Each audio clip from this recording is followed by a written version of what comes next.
Hi everybody, good morning. I'm just going to take a quick moment to introduce myself.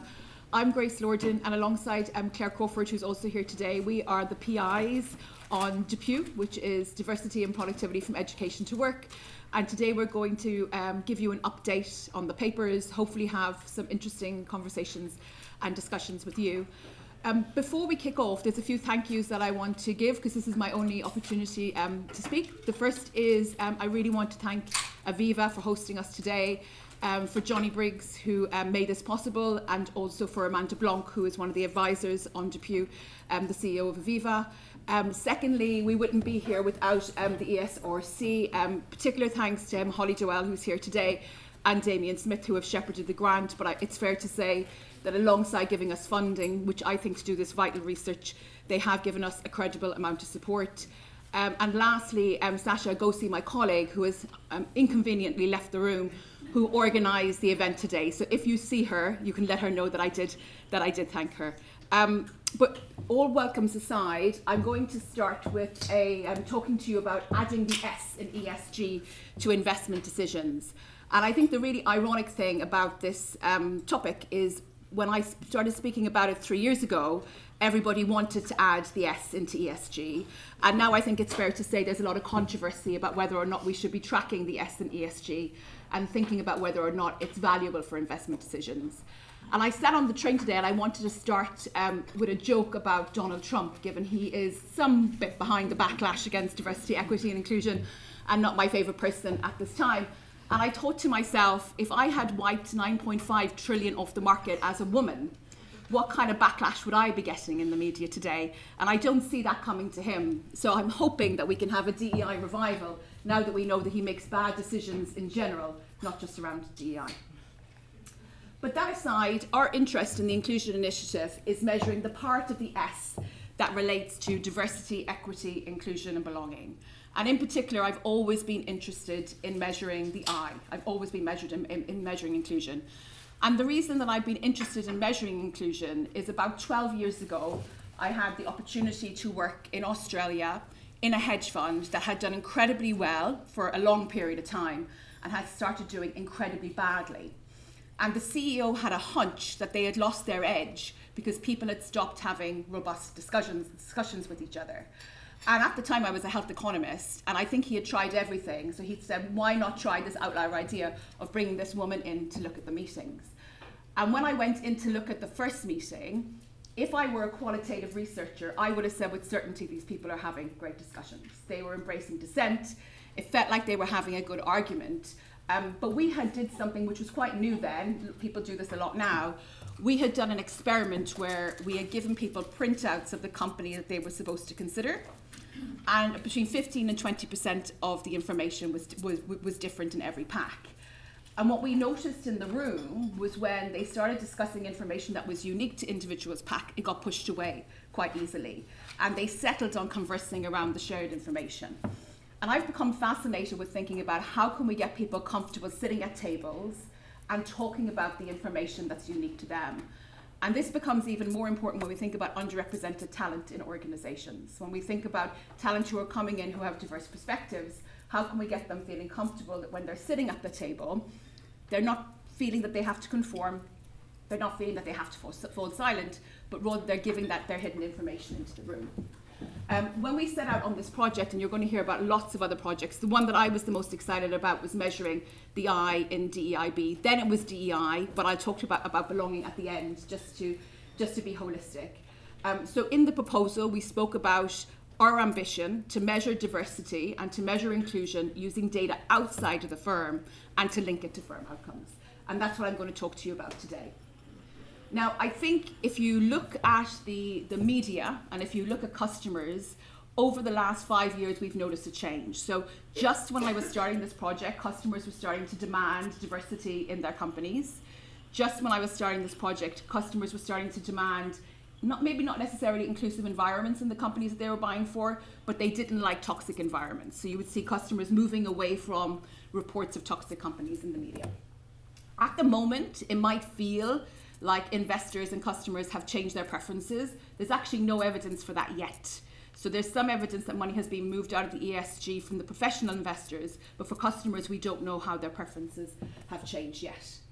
But nevertheless, even if you're a skeptic for diversity, equity, inclusion and belonging, I want you to imagine that we're trying to measure a factor X and we're trying to link it to stock returns. And our factor X is diversity and inclusion.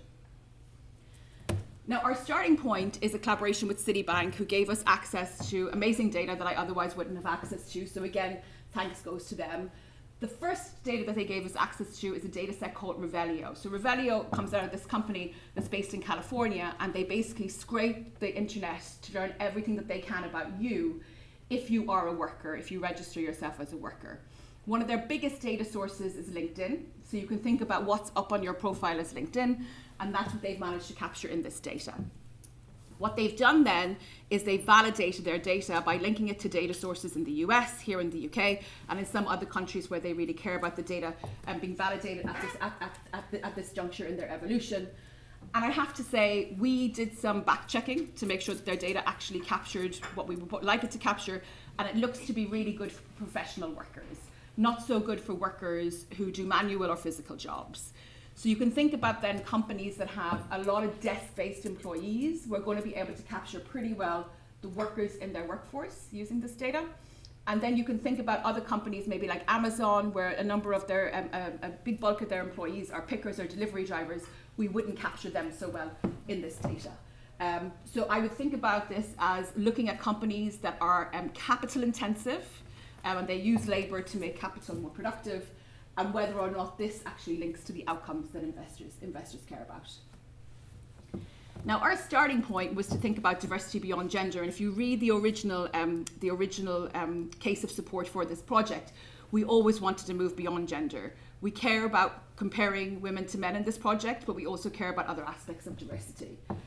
The results that I'm going to show you here are going to link gender, ethnicity, and age as a measure of diversity. So I'm looking at teams and saying, what's their composition with gender? What's their composition with ethnicity? What's their composition with age?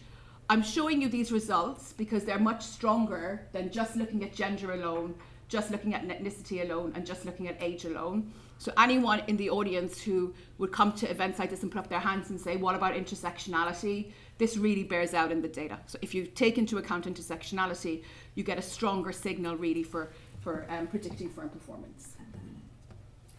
The other question that I always had is, what level should we measure diversity? So usually when we look at company reports, we look at two things. We look at the board, and there's a lot of pushback now from just looking at board level data. So for example, the 30% Club has come out and said, by just focusing on the board, we noticed that lots of women are in non-executive positions and human resource positions, but they're not CFOs, CEOs. So there's measurement error there that's problematic. Or we tend to look at the company as a whole. So if you're working for a company, regardless of the role that you're in, we would count you as diversity towards a particular group. What's interesting is that when you're inside company walls, I'm sure here in Aviva, you do a much more nuanced analysis. So companies know within occupation is really important. So what we try to do with this analysis is mimic what companies are trying to do when they do their HR exercise, and we look at occupation codes inside in the data. And we look to see whether or not the person who has an occupation code is a specific gender, is a specific age, is a specific ethnicity. And then we create measures of what we're calling homophily, which basically means that you want it to be that inside in the room you have higher levels of diversity. The higher the level of homophily, the more similar the people are inside the room. So for example, in our index, if I was inside in the room and everybody that I was looking at were white women between the ages of 40 and 50, then my index would be 1. If instead inside the room I had high levels of age diversity, high levels of ethnic diversity, and high levels of gender diversity, then the index would be 0. So the first graph I want to show you has 3 lines, and really what I want you to take from this is that if we go by the way we traditionally measure diversity inside in the literature, you should really follow the blue line. Now 1 here is indexed to the stock market. So this is the stock market return for a particular year. And you see between 2012 and 2022, actually if we just look at the pool diversity in companies, in the first half, it's actually performing less than the market line. Later on, it gets a little bit higher than the market line. and then it falls off again. So if I were to give you that blue line alone, you could take away what actually diversity is either bad for stock returns, or it can be positive, but not reliably positive. This isn't where I might want to necessarily put my money. Instead, if you look at the red line and the green line, these take into account what we call team level diversity. So these are within occupation codes. So we look within companies and we look at the diversity within every occupation, and then we scale it. When you look at that level, then you see that it performs pretty much consistently over the market. The only exception here is it comes a bit lower, close to the market line, around the murder of George Floyd. And this was a moment in America when investors actually realized that diversity was good for business. Investors actually started caring about it. So they started taking away the alpha, if you like, taking away the profits. If you like traditional finance research, you'll see that in these three measures, overall aggregate, team diversity aggregate, and relative team diversity aggregate, it's reliably positive to seek alpha over the period. You'll notice that there's only one that's shaded in green. So this is the only one that's statistically significant. If you're a skeptic in the audience, I would take from this that there's a non-significant positive relationship between diversity and stock returns. If you're somebody who's excited about it, you might say, okay, we should be focusing on team level diversity. We should be making sure that there's diversity within occupations. Now, traditionally in economics, people always said this, but they would say it actually as, if we want to close the gender pay gap, if we want to close the ethnicity pay gap, we need to focus on diversity within occupations.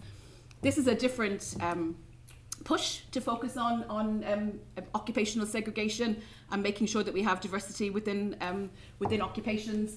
It's from the business perspective. It's saying actually the stock returns get more positive the more diversity we have within occupations. So we don't want, in the extreme, all women in one occupation, for example, and all men in another occupation type. Now I say that, but if you go to the literature and you look to see the relationship between diversity and stock returns, you'll see a mess. So it means for Donald Trump, there are papers that actually show a negative relationship between diversity and stock returns, and the mean of these papers, quick and dirty, so not sophisticated meta-analysis, is about minus 10%, significant at the 1% level. If you think it's neutral, 0.1 is there for you. And if you think it's positive, there are papers that show these really strong, significant positive relationships. Now, the problem for this literature is twofold. One, a lot of it's correlational. So a lot of it, we're not really talking about causation. And the second is very often it's lab-based. So lab-based experiments where we get students to do tasks and monitor how creative they are, for example. That gives us limited generalizability when we go into society. I've always, from my very first experience in Australia, meeting that team, I've always held a belief that the problem for diversity inside in companies and why it might not necessarily be linked to higher levels of productivity or it might not link to be higher levels of creativity is twofold. So the first is really easy. If the person who's in charge of the meeting doesn't believe diversity is good for business, they're not going to be hearing the outlier ideas. They're not going to be interested in somebody criticizing them, and they're not going to be interested in sitting down and figuring out other people's perspectives. Now, when I say that, there's going to be at least one person in the room can think of one world leader that we have today who might satisfy that bucket. If you don't believe in diversity, you're not listening to perspectives that are different to yourself. The second is, if you can imagine yourself as an individual going in with an outlier idea, and some of you in the room might have experienced this in their career. I know I have. You go into the room, you try to speak, you try to give your diverse perspective, and if people aren't receptive, you might choose rationally to fall quiet. And we've done a lot of qualitative research since the Inclusion Initiative set up, and we find people who are underrepresented talent inside in firms, highly skilled, high ability, who will say, actually, when I'm at that table, I can't be bothered speaking up anymore. People get quite hostile towards me and it's just not worth it for my well-being. So I kind of ride along and I hope the meeting will end and I can go about the rest of my work. Some people say they conform. So we've met really skilled and talented and able underrepresented talent who will say, actually, I know how to play the game in this company. I do need to survive. I need to feed my family. I have bills to pay. I know what they want me to say, so I say it. And maybe someday, when I get to the top of the organization, I can change. But until then, that's where I am in my life. Some people argue inside in the rooms, and again, that gives us a negative relationship probably because they're not being heard, and some people choose to quit, and we see that as well. I did some work that was led by Erica Brodnock, one of the researchers in the Inclusion Initiative, a number of years ago now, that focused specifically on Black professional women in technology and in finance. And the number of women who reported planning to quit or having quit roles because they weren't heard was extraordinarily high. That allows me to take seriously that if you are somebody who has a perspective that's valuable and you know it's valuable, that sitting at the table where it's not heard causes you to move. But all of that is to say, if I go into a room now and I have an outlier perspective and all of you think the same, but the person who's leading the meeting is willing to listen to me and is willing to include me, then I get heard. So even if you're all homogeneous and have this same perspective, then you get the value of my diversity inside in the room. And that's why I've been so keen to think about how we can actually get inclusion inside of meetings. It's why I take seriously that there's a particular skill set that's needed to lead diverse teams that's not necessarily being given in companies. And it's why we've tried to measure inclusion inside in organizations in a number of ways.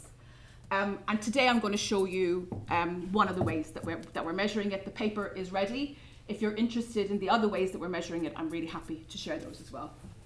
As an aside, inclusion is very good for employees. So I'm going to be trying to link inclusion to business outcomes because people care about this. But every paper, every paper shows consistently a neutral or a positive relationship between being included and outcomes that we care about inside an organization. So how do we measure it? Well, we measure it using Glassdoor analysis. So we look at employee reviews. We came up with a lexicon that would infer if a person is talking about inclusion in their employee review.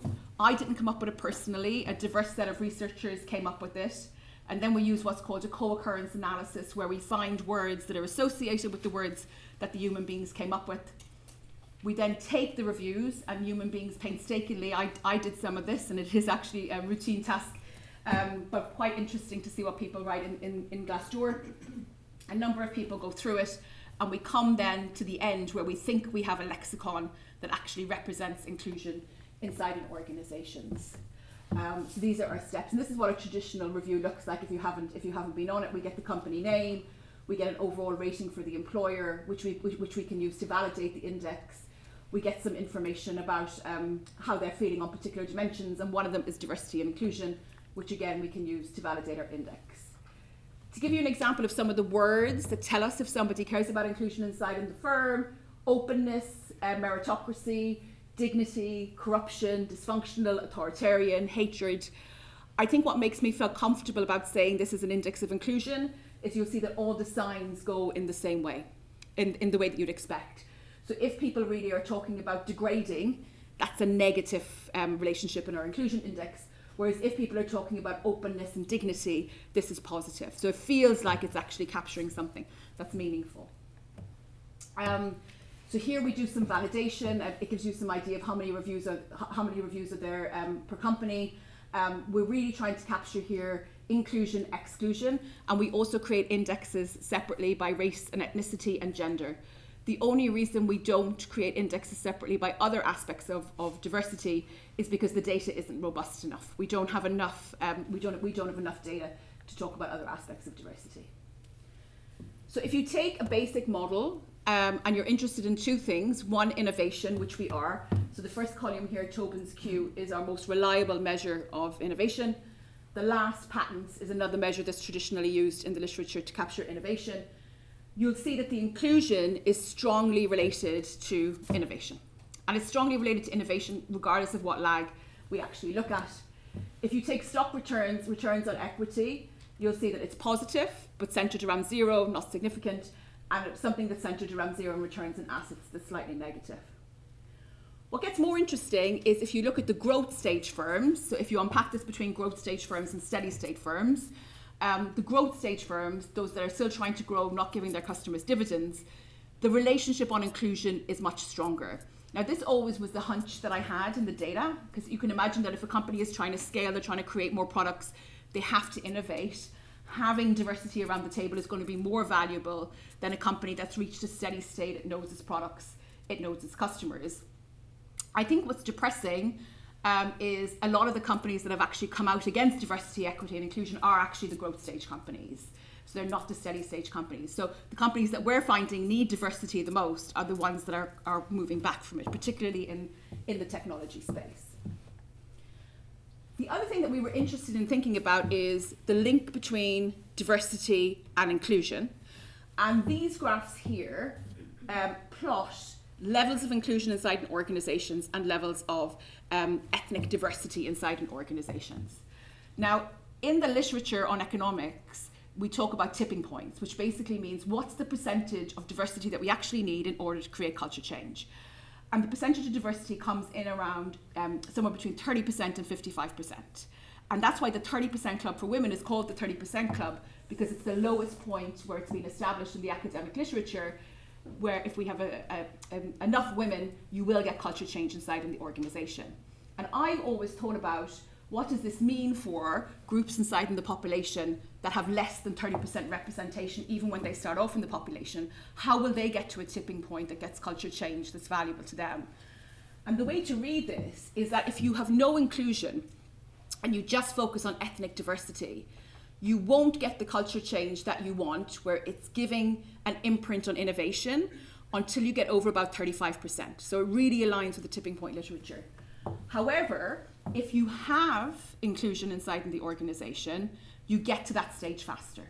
So by focusing on inclusion, by focusing on making sure that people are able to come into a room, give their perspective and grow their career, then we get the gains that you might want. So we see this kind of linear relationship between ethnicity and innovation, linear relationship between ethnicity and stock returns, but it only kicks in at a very high threshold. So to accelerate it, you want inclusion. So all really intuitive stuff, but this hasn't been done before. So for us, it's really exciting. I thought that I should mention what is the belonging in DEIB. This isn't a focus of the grant. It might be something that we look at later. But there's a couple of things that I've found interesting that I'd like to say about belonging. In our qualitative research, we have a paper that's funded by the ESRC as part of this grant, where we have 200 diverse voices. And prior to that, we'd actually interviewed 100 people to talk about their experience coming back after COVID. When people talk about belonging, they really talk about it from the individual perspective. So how they feel when they sit in a room, how they feel when they go into organizations. It surrounds ERGs, so people will often talk about whether or not there's an ERG that they can identify with in their organization. But it doesn't really talk about belonging that allows the organization to get higher levels of productivity. From reading the qualitative research and from looking at a paper that I did jointly with Cecily Jostin, you need to have equal levels of opportunities, visibility and voice inside an organization in order to get the productivity gains. So what that means is that if me as Grace, as an Irish woman, is going into an organization and people make me feel happy about my life, make me feel that I feel comfortable in that organization, I might give high levels of belonging when I'm asked in my company. But what's actually going to give the productivity gains is actually if I'm getting opportunities, visibility and voice to grow in that company. And I've become interested in this because I mentioned our qualitative research where people quit when they're not necessarily heard. We also see underrepresented talent staying potentially too long with managers and organizations who are incredibly nice to them, because they know actually that when they go out, particularly if they've had a bad experience in the past, that they might end up with a manager who isn't giving them comfort inside of the organization. But of course, all managers, even if they're nice, there's only a certain point where they can give us opportunities, visibility and voice, and where you do want people to move on and move through the organization.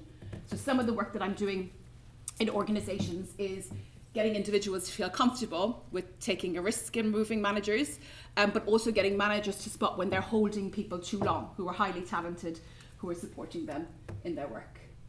I also wanted to mention, is equity good for business? Again, this isn't actually a part of our grant, but I think given the backlash against diversity, equity, inclusion, it would be remiss. I think there's really good evidence that some of the policies that organizations and the government have to produce equitable outcomes are actually really good for our economy. So one really great example of this is lost Einsteins. So individuals who are highly talented from lower socioeconomic groups, skilled, have high levels of ability, but mightn't necessarily have the money to go into university at 18 as we would want them to do. Removing those barriers has been shown to be highly effective. Maternity leave is a great way to retain women talent inside organisations, and as long as you can accept that talent isn't replaceable, so as soon as they walk outside the door, that somebody can be replaced, this is actually a really good strategy for a company. It's interesting to say that because, of course, there's entire sectors of our society that don't believe it. So private equity, for example, is notorious for when women do have children and they take longer than 6 months off from maternity leave, they find it really hard to get back into deal-making teams. So something that's really obvious to us here in the audience isn't necessarily obvious out in the economy. But I think where we hopefully will see a rise of papers that are establishing the link between these equitable policies and good in society. It doesn't just need to be business outcomes, that's what I'm interested in, but good in society as a whole. So I wanted to kind of leave you with my punchline, and I like to say diversity, equity, inclusion is not bad for business. So if you're somebody who's skeptical, you have to take away that there's a zero correlation between return on assets, return on equity. If you're somebody who's positive about diversity and inclusion, I think our research shows really strong correlations between diversity, stock returns and innovation, and the inclusion index shows really positive correlations to innovation, meaning firms that are in the growth cycle who are trying to sustain in the economy and to continue getting higher share prices and more investment are better off investing not just in diversity, but in managers that allow the diversity to come to the table. And I'll stop to allow you to ask me anything. And Sasha, thank you very much for the wave. Before I take a question, I should say Sasha will be waving to keep speakers in check. So that's why she's waving at me from the audience. Any questions, comments, reactions?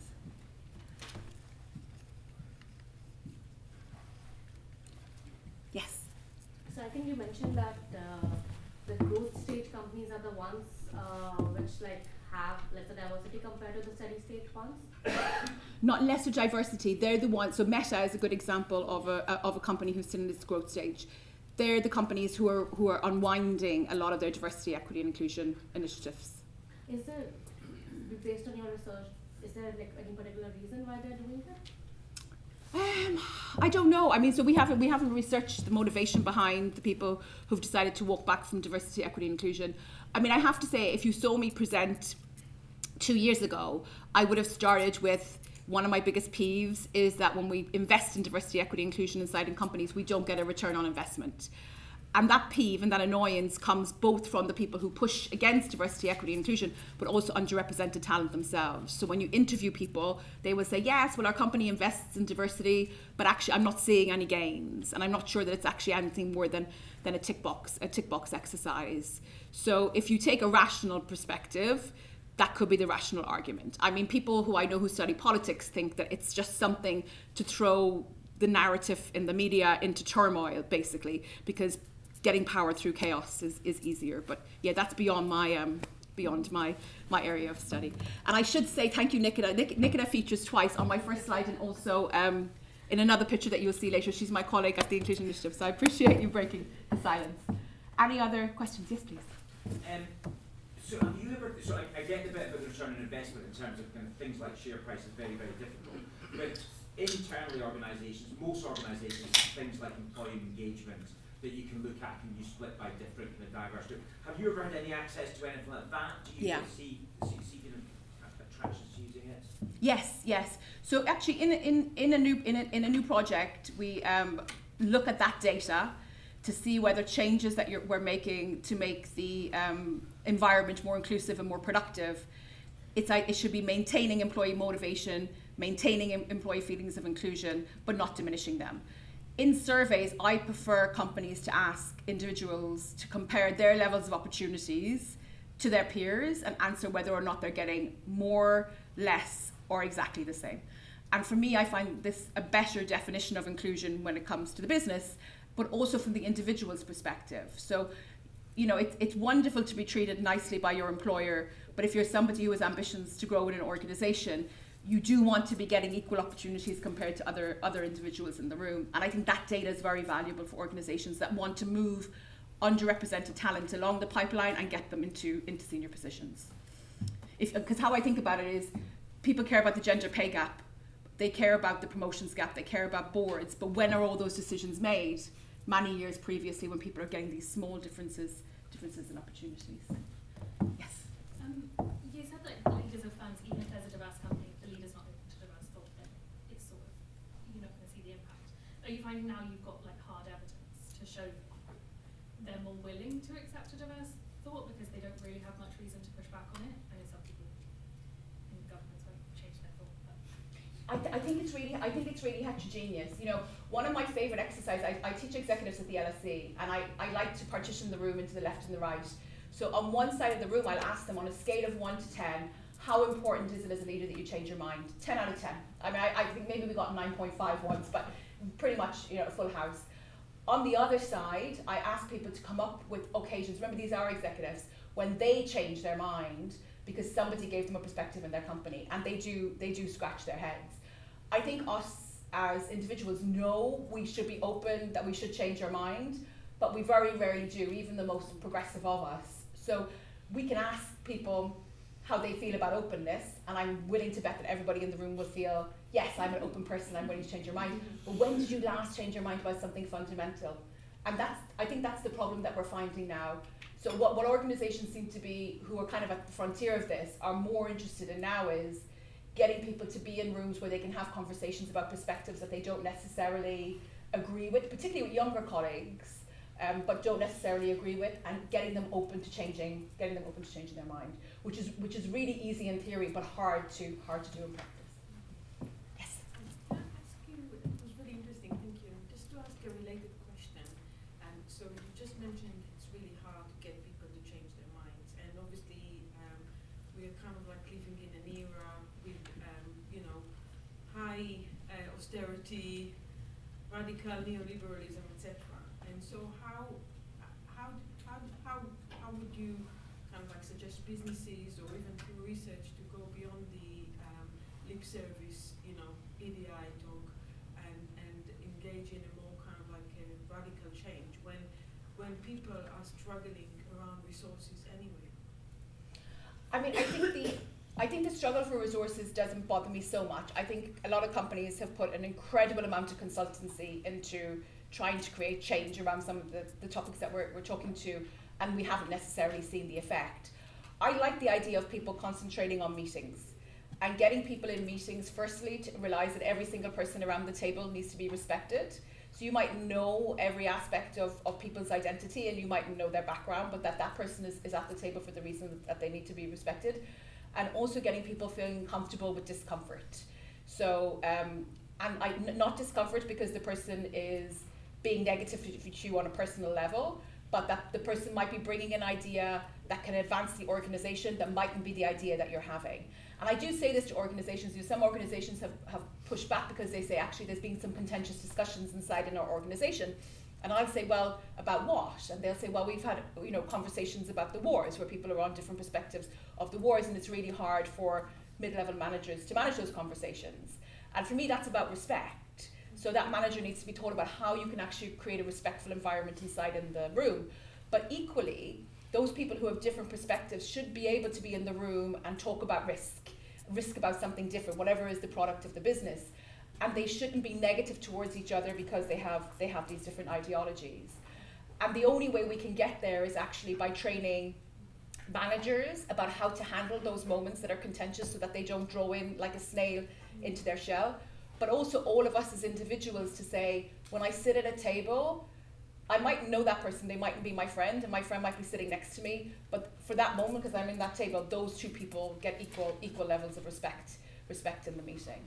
And I think where we'll see a movement now, and you can even see this already, to organisations really establishing their values around respect and also around collaboration.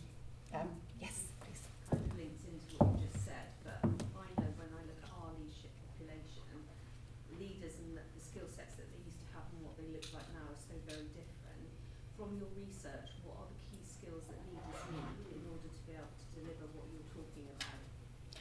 I tried to divide them into two. So the first is what people would normally say, soft skills. So openness, slight levels of disagreeableness, high quality when it comes to active listening. So the things that we know are really important for managers to have, but can be quite intangible. But I think at the basic, we need to teach people, how do you run a good meeting? So if you're in a meeting with me, it's really weird if the same two people dominate the conversation every single meeting. So then I'm running a bad meeting. So you give me tools to how to run a good meeting. And what's been interesting to me in organisations is we've had these conversations around soft skills for such a long period of time. We've seen people go through leadership training that's quite intangible, but just giving very young managers, this is what a good meeting looks like. This is what giving good feedback looks like. This is what giving a good performance review looks like. Those skills, very specific guidelines, can move their confidence so that then they'll start investing in the soft skills later. And I think the problem for soft skills is that while we know that it bolsters managers, makes them higher quality, we don't yet know how to teach it. But we know how to teach about how to run a good meeting. We know how to teach about how to deliver good feedback. And I think when you're starting out in your career and you're high competency in one thing and you're being asked to lead people, which, let's be honest, is quite difficult when people who you're leading are heterogeneous and have heterogeneous needs, being given very definite guidelines is really powerful. But I'll pause because I can see that I'm out of time. So thank you so much for listening, and I will pass over to Anne. Thank you.